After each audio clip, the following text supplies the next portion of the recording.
નમસ્કાર મિત્રો હવે રથયાત્રાનું આયોજન થઈ રહ્યું છે ત્યારે રથયાત્રામાં જતા પહેલા ચેતી જજો, કારણ કે સરકારે આપી છે મોટી ચેતવણી।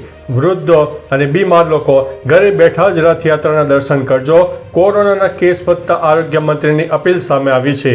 હવે મિત્રો સમાચારો વિસ્તારથી જણાવીએ તો ગુજરાત ભાજપના પ્રવક્તા અને આરોગ્ય પ્રધાન ઋષિકેશ પટેલે ગુજરાતમાં સતત વધી રહેલા કોરોના કેસ અને જગન્નાથ રથયાત્રાને લઈને મોટું નિવેદન આપ્યું છે। ઋષિકેશ પટેલે જણાવ્યું હતું કે રાજ્યમાં રોજબરોજ વધી રહેલા કોરોનાના કેસને લહેર કે સુનામી કહી શકાય નહીં। કોરોના વાયરસ વિશ્વમાં ફેલાયા બાદ આ ચોથી વખત છે કે કોરોનાના કેસ ધીમે ધીમે વધી રહ્યા છે અને અમે કેન્દ્ર સરકારના સંપર્કમાં છીએ। કોરોનાનો વર્તમાન વેરિયન્ટ ઘાતક નથી। ગત સમયમાં કોરોનાના કેસમાં ઉત્તરોત્તર વધારો થયો હતો અને ત્યારબાદ તેમાં ઘટાડો પણ થયો હતો। છેલ્લા 25 દિવસથી કેસ વધી રહ્યા છે, પરંતુ જીવનું જોખમ નથી। લક્ષણ દેખાય તો તરત જ સારવાર ચાલુ કરવી જોઈએ તેવું સૂચન પણ આપવામાં આવ્યું છે।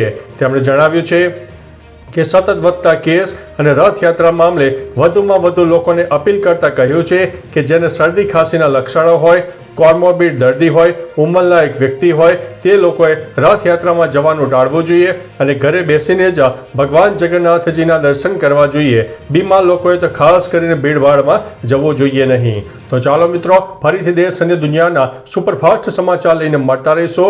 ત્યાં સુધી અમને રજા આપશો। નમસ્તે।